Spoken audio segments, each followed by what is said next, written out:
What's up, everyone? Today I'm going to be reading Success Through a Positive Mental Attitude by Napoleon. I'm rereading this book, actually. I've been struggling to read my 10 pages daily.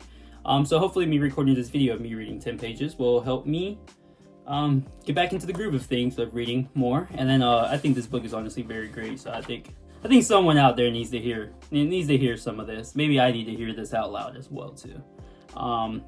So yeah, I'm already on page 14. Currently, I started reading a little bit already. I'm gonna get you guys jump started. Basically, where I left off though was Henry Ford. You know how he was trying to build the first V8 engine? Everyone told him it would be quite impossible to do that. But he told everyone to get to work and that he believed it could happen. So that's kind of where I'm leaving off.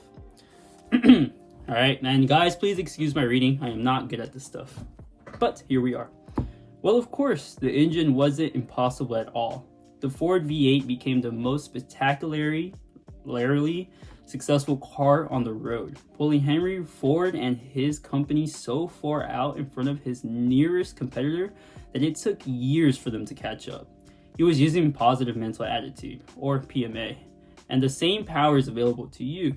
If you use it, if you turn your talisman to the right side, as Henry Ford did, you can too achieve success in bringing into reality the possibility of the improbable. If you know what you want, you can find a way to get it. A man of 25 has before him some 100,000 working hours. Should he retire at 65? How many of your working hours will be alive with the magnificent force of PMA? And how many of them will have the life knocked out of them with the stunning blows of NMA, or negative mental attitude? But how do you go about putting PMA to work in your life rather than NMA? Some people seem to use the power instinctively. When it came to developing the Ford car, Henry Ford was one of those. Others have to learn. Al Allen learned by relating and assimilating what he read in inspirational magazines and books. Success Through a Positive Mental Attitude is such a book. You too can learn to develop PMA. Some people use PMA for a while, but when they receive a setback, they lose faith in it. They start out right, but some bad breaks cause them to flip the talisman wrong side up. They fail to realize that success is maintained by those who keep trying with PMA.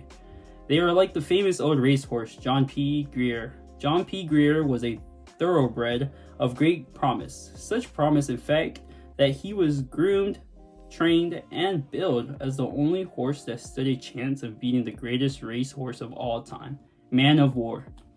Don't let your mental attitude make you a has-been.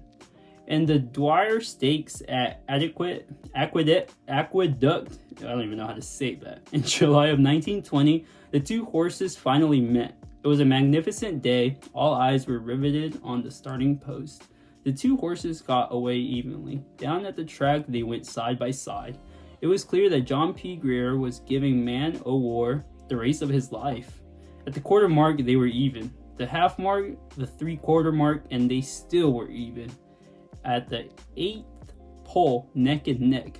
Then in the stretch, John P. Greer brought the crowd to its feet. Slowly, he edged ahead. It was a moment of crisis for Man o' War's jockey. He made up his mind. For the first time in the great horse's career, the jockey flicked him solidly on the rump with his whip. Man o' War acted as though the jockey had set a fire to his tail.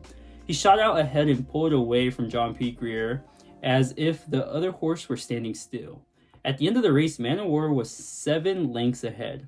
But the significant thing from our point of view was the effect of the defeat on the other horse. John P. Greer had been a horse of great sprint. Victory was in his attitude, but he was so broken by the experience that he never really recovered. All of his races afterwards were weak, half-hearted attempts, and he never won again.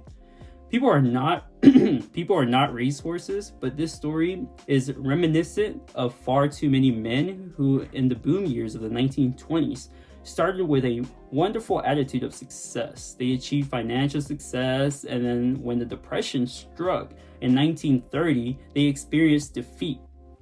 They were crushed. Their attitude changed from positive to negative. Their talisman flipped to the side that read NMA. They stopped trying. they, like John P. Greer, became has-beens.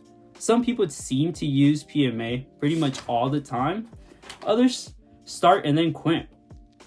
But others, the vast majority of us, have never really begun to use the tremendous power available to us.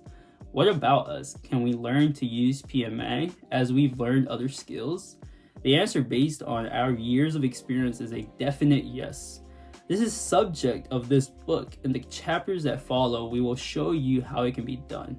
The efforts to learn will be worth it because PMA is an essential ingredient in all success.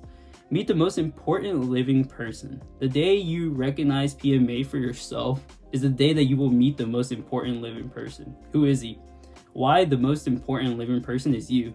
As far as you and your life are concerned, take a look at yourself. Isn't it true that you carry with you an invisible talisman with the initials PMA embezzled on one side and NMA on the other? What exactly is the talisman? This force. The talisman is your mind. PMA is a positive mental attitude. A positive mental attitude is the right mental attitude. What is the right mental attitude? It is often comprised of the plus characteristics symbolized by such words as faith, integrity, hope, optimism, courage, initiative, generosity, tolerance, tact. What does tact mean? Kindness, and good common sense. A person with positive mental attitude aims for high goals and constantly strives to achieve them. NMA is a negative mental attitude. It has the opposite characteristics to PMA. After years spent studying successful men, the authors of Success Through a Positive Mental Attitude have come to the conclusion that a positive mental attitude is the one simple secret shared by them all. It was a PMA that helped S.B. Fuller overcome the disadvantages of poverty. It was a PMA that motivated Tom Dempsey, despite his crippled leg, to kick the longest field goal ever in a professional football game. And it was certainly a positive mental attitude that enabled Henry J. Kaiser to build a Liberty ship every 10 days. It was Al Allen's ability to turn his talisman right side up that motivated him to return to his prospects. The very ones who had refused him the day before and set a new sales record. Do you know how to make your invisible talisman work for you? Perhaps you do, perhaps you don't. Perhaps you have developed and straightened your PMA until life is bringing you every worthwhile wish. But if you haven't, you can and will learn these techniques whereby you can release your power of PMA through its magic in your life. As you continue to read this book, A Positive Mental Attitude, what it is and how it may be developed and applied, is described throughout the book. It is one of the essential principles of this book's 17 principles for achieving worthwhile success. Achievement is attained through some combination of PMA with one or more of the other 16 success principles. Master them, begin applying each of them as you recognize them while reading Success Through a Positive Mental Attitude. When you make each principle a part of your life, yours will be a positive mental attitude in its most powerful form, and the payoff will be success, health, happiness, wealth, or whatever definite aims you may have in life. These will be yours, provided you don't violate the laws of the infinite intelligence and the rights of your fellow men. Such violations are the most repellent forms of NMA.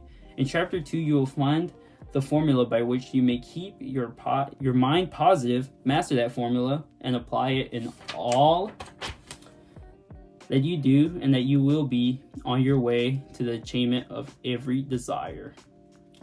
Okay, so it looks like I came to a good starting point right now. I quite didn't read the full 10 pages. Almost there. I'll read them in a second, but I'm having trouble being able to read coherently anymore. But yeah, guys, just wanted to share this quick little excerpt from this book. I'm gonna rereading it. I feel like this is a very good pickup for everyone. It really helps me improve my attitude, honestly, towards life, because really life is just kind of our perception of it and how we decide to react to it. So if you always have this NMA, negative mental attitude, you're never gonna see the opportunity in life. But if you can, kind of shift your mind, have this positive mental attitude, there will be so much more opportunity in your life and you will see growth. So everyone, just want to hop on here real quick. Keep on winning.